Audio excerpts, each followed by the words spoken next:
मग काय म्हणताय पिल्लू? अरे धमाल. रेडिओवरची गाणी ऐकायला लागले, अगदी कान देऊन ऐकत असते. तसंच परवा हट्ट करत होती, मला दूध पाहिजे दूध. मग मी दिलं कपामध्ये दूध. तो म्हणे आणखीन पाहिजे आणखीन पाहिजे. कप भरून शेवटी दूध बशीत सांडलं. म्हटलं अजून पाहिजे? ती म्हणते हो. म्हणजे भांड्यामध्ये जसा तांदूळ आणि गव्हाचा असा ढीग होतो ना आणि डोंगर होतो ना, तसा दुधाचा डोंगर व्हायला पाहिजे. कसं कसं समजून सांगणार तिला? आम्ही लहानपणी जर असा हट्ट केला असता ना, तर अण्णांनी जाळ काढला असता कानाखाली आमच्या. बरोबर आहे तुझं. लहान मुलांचे हट्ट परवडतात रे जया, पण या मोठ्या मुलींचे हट्ट आणि त्यांची वागण्याची एक एक तऱ्हा जीव अगदी नकोसा करून टाकतात. एकेकीच्या वेगवेगळ्याच तऱ्हा. आणि यांना सुजाण म्हणावं ना तर अगदी डोकं फिरल्यासारख्या वागतात ह्या. आता आकांक्षाचंच बघ ना, परवा तिने वीरूसाठी प्रेस कॉन्फरन्स अरेंज केली होती. करू का हे विचारणं तर दूरच, पण सांगणंही नाही. अरे सकाळी ती सगळ्यांना निमंत्रण देत होती फोनवरून, तेव्हा मला कळलं की तिने वीरूसाठी प्रेस कॉन्फरन्स अरेंज केली म्हणून. बरं ठीक आहे, केली तर केली, पण वर मला म्हणते कशी की आई मला रात्री घरी यायला उशीर होईल. आता तू मला सांग, एवढी तरणी पोर एवढ्या रात्री एकटी घरी येणार म्हणजे मला काळजी नाही वाटणार?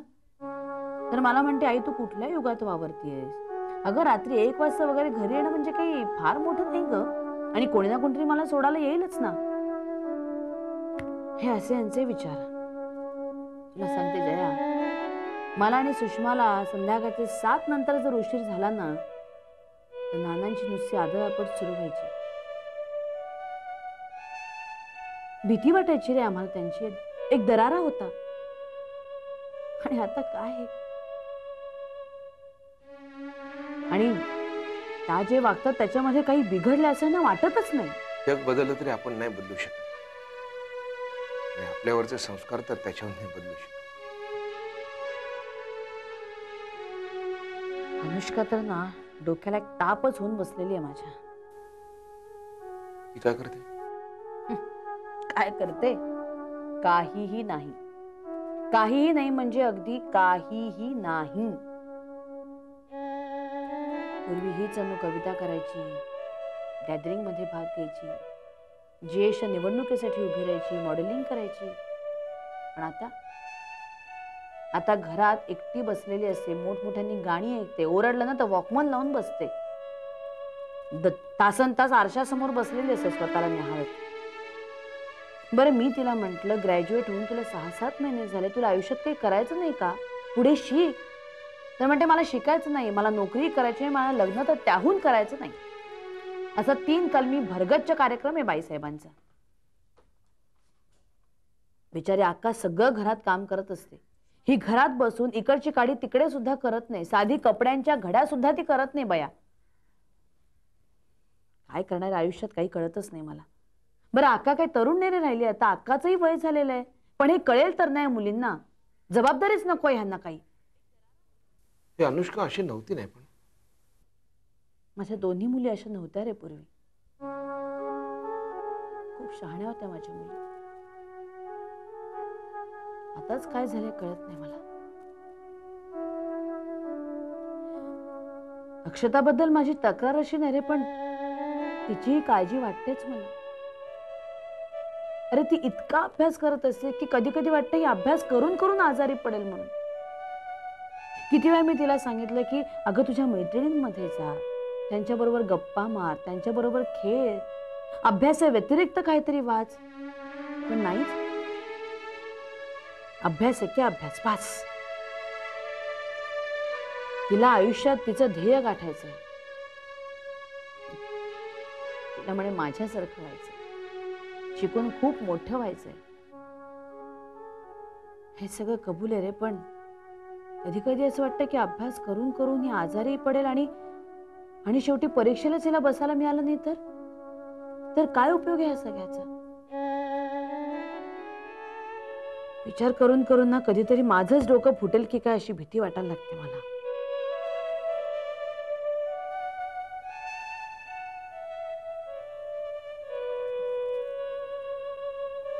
सॉरी जया. नाही म्हणजे प्रत्येक वेळी माझे प्रॉब्लेम सांगण्यासाठी मी तुला वेठीस धरते. गेले कित्येक वर्ष तू ही शिक्षा भोगतेस. काय बोलतोस तू सुद्धा? एकमेकांची दुःख जाणून घेण्यातच मजा आहे ग. आता तुझ्या 3 मुली तुला जितका त्रास देत नाही तितका एकटा बंटी मला त्रास देतो. कदाचित त्या 3 पेक्षा थोडा जास्तच. सहसा मी सुनंदाला दुखत नाही, बंटीवर पण माझा जीव आहे, पण नाही ग. तो एकदा वादविवादाला उतरला ना की अशी बिनतोड विधानं करतो की माझी तर बोलतीच बंद होते. माझ्यासारख्या माणसाचं हे होतं तर मग सुनंदाचं काय? तिला तर तो असा असा असा गुंडाळतो. मला मला कुणावरती हात टाकणं, हात उघडणं बरोबर नाही वाटत. It's not good, it's not correct. असं वाटतं कधी कधी माझा ताबा सुटेल आणि पण माझं आणि त्याचं नातं असं विचित्र आहे की मी त्याच्यावर हात उघडणं म्हणजे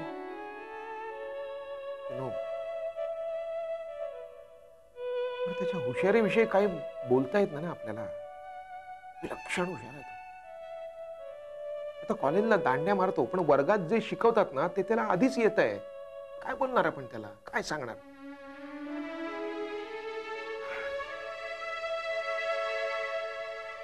सुद्धा हुशारी हा सुद्धा दुर्गुण असू शकतो का?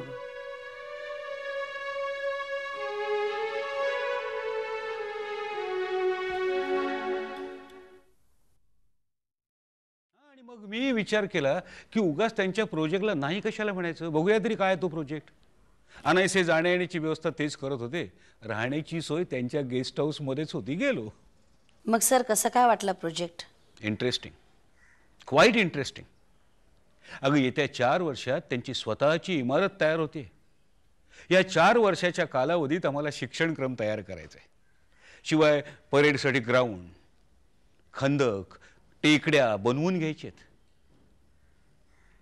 सुद्धा अगं कमांडो ट्रेनिंग आणि पॅराट्रुपर्ससाठी माझेच 2 बॅचमेट्स माझ्याबरोबर असणार आहेत.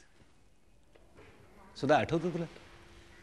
मागे एकदा तूच मला सुचवलं होतंस की अशा प्रकारचं सैनिकी शिक्षण कॉलेजमध्ये प्राथमिक स्तरावर कंपल्सरी करावं. Yes I know. तेव्हा मी नाही म्हटलं होतं. नाही सर, पण तुम्ही म्हणाला होता तसं हजेरीचा प्रॉब्लेम आलाच असता. तरी हा विचार सुचणं जास्त महत्त्वाचं होतं. आणि आज तशाच प्रकारच्या कॉलेजकडनं मला ऑफर येते. मग सर तुम्ही जॉईन करताय ना? नाही नाही, ते महत्त्वाचं नाही सुद्धा. हे तुझ्यासाठी. हे काय सर? तुझ्या थिसिसबद्दल आणि डॉक्टरेट मिळवल्याबद्दल मनःपूर्वक अभिनंदन. सर सुद्धा तू ज्या वेळेला कॉलेजमध्ये शिकवायला लागलीस ना तेव्हाच मला खात्री होती की तू एक ना एक दिवस प्रिन्सिपॉल होणार. हा, पण माझा विचार चुकीचा ठरला. सर अगं प्रिन्सिपॉलच काय, तू तर व्हाईस चान्सलर होणार येत्या काही दिवसातच. सर मी कॉफी करून आणते थोडी. कॉफीमुळे तरतरी येते मला माहिती होतं, पण विषयांतर करण्यासाठी कॉफी उपयोगी पडते हे मात्र मला आजच कळलं. सुद्धा कॉलेजमधून मी निवृत्त झालो तेव्हा एका बाजूने मी मुक्तरिता होतो आणि दुसऱ्या बाजूने तुमच्यासारख्यांच्या प्रेमात गुरफटून पार सुखावून गेलो होतो. अगं द्रोणाचार्यांना देखील मिळाली नसेल इतकी गुरुदक्षिणा तुमच्याकडून मला मिळालेली आहेत. आता फक्त माझ्याकडे देणाऱ्याचे हात आणि आशीर्वाद. बेटा बेटा खूप मोठी हो, यशस्वी हो.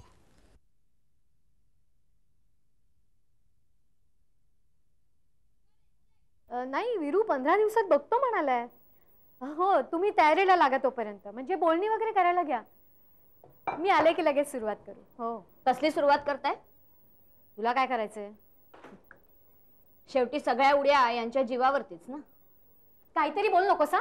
आम्ही समर्थ आहोत. दिसलं ना किती समर्थ आहात ते. मी आणि माझा भाऊ काय ते बघून घेऊ.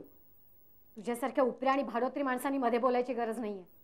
घरातलीच माणसं घर मोडून खायला लागली ना की माझ्यासारखी भाडोत्री माणसंच कामी येतात? प्रत्येकानं आपापल्या लायकीप्रमाणे राहावं. लायकी? कुणाची लायकी काढताय तुम्ही? कुणाची? माझी? तुम्हाला माहितीये मी काय काय सहन केलंय या घरात? माहितीये किती भोगलंय ते? अहो, एक स्त्री म्हणून जरी तुम्ही मला समजू शकलात ना, तरी तुम्हाला कळेल मी काय काय भोगलंय ते. तडजोडीची, नको असलेली अडगळीची वस्तू म्हणून राहिले या घरात. सासू घरात न जाऊ दे ना आणि नवरा सुख लाभू दे ना, तरी तशीच राहिले मी या घरात. स्वतःच्या गुणांनी सासूचं मन जिंकलं. त्यांनी सुद्धा माझं कौतुक केलं. त्यांनी म्हणजे तुमच्या आईनी. झाला कांगावा करून झाला? नाही म्हणजे ऍक्टिंग खूप छान करतेस ग, पण इथे बघायला कोणी नाही. प्लीज प्लीज मी तुमच्या पाया पडते. अहो, आता कुठे आम्हाला सुखाचे दिवस आलेत, ते तसेच राहू द्या प्लीज. ठीक आहे ठीक आहे, तुमच्या दृष्टीने मी नगण्य असेल, पण तुमच्या भावासाठी प्रार्थना करते. अहो,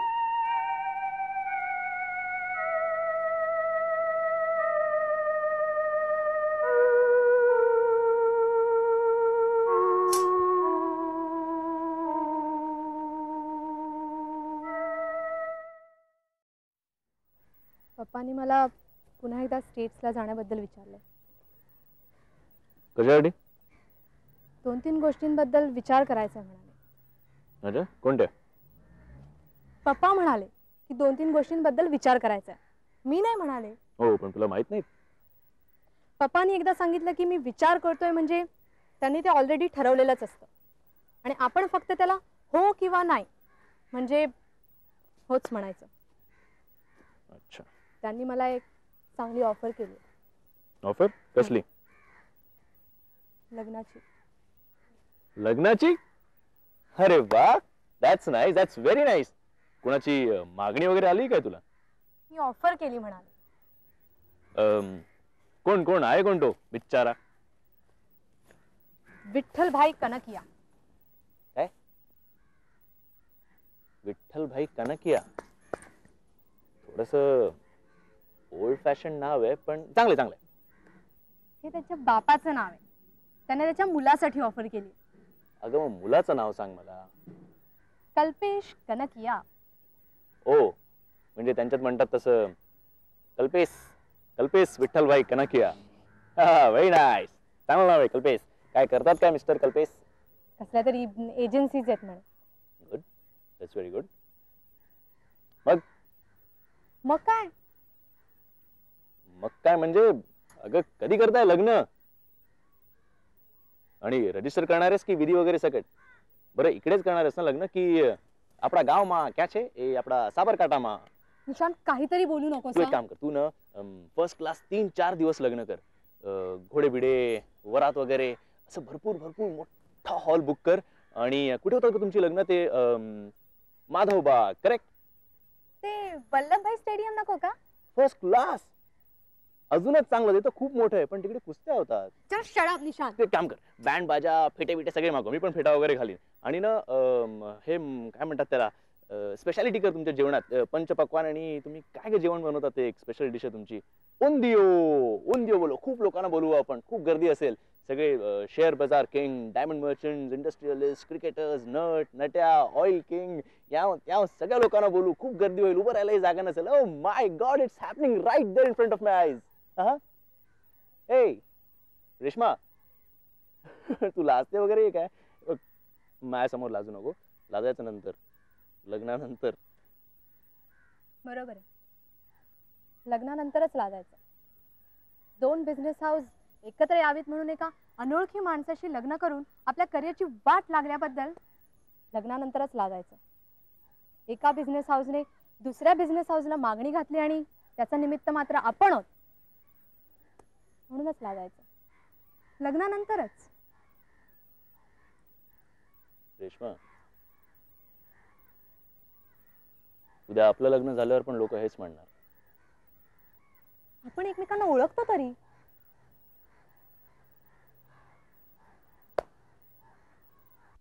येस, झाले कपडे घालून? शाबास. कशी दिसते आमची वर्षाताई? वा. आता केस विंचरूया आपण. केस विंचरूया. हा बघ आरसा. फणी. हा, फणीने आपण केस विंचरायचे. भांग पाडलाय? अरे, पडली फणी.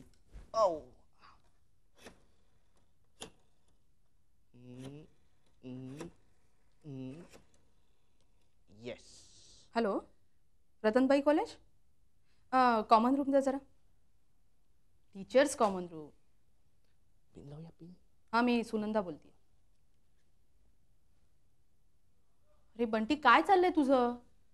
काय नाही, आपल्या लहान बहिणीला स्वतःची कामं स्वतःच करायला शिकवतोय. आता तू या करायचं. वयात? अगं ताई, शिक्षणाला वयाची अट नसते. हां, आणि हॅलो. आमची- हां, मी सुनंदा बोलतेय. आज जरा मला कॉलेजला यायला उशीर होईल. हो, दुपारपर्यंत येते मी. नाही, जरा काम होतं थोडंसं. नाही हो, तसं काही नाही. थोडंसं बरं वाटत नाहीये. प्लीज एवढा निरोप द्याल का त्यांना? थँक्यू. बाय.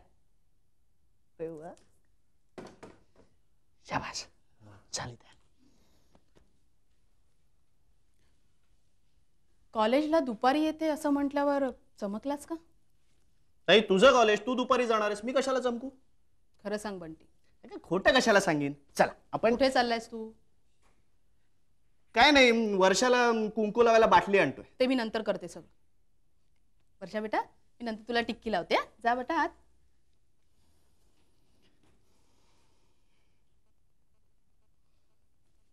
बंटी, तुझं कॉलेज कधी आहे? आज 2 लेक्चर नंतर जाणार आहे कॉलेजला.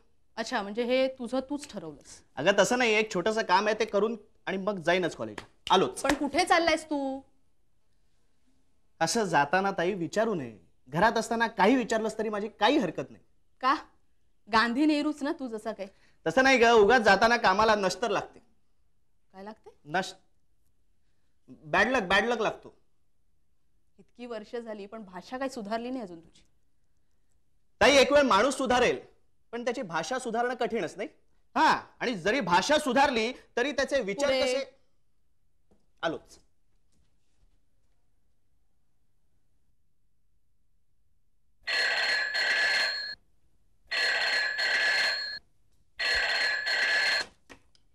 हॅलो. हां, सुनंदा बोलतेय. हां बंटी, नाही तो घरी नाही आहे, आत्ताच बाहेर गेलाय.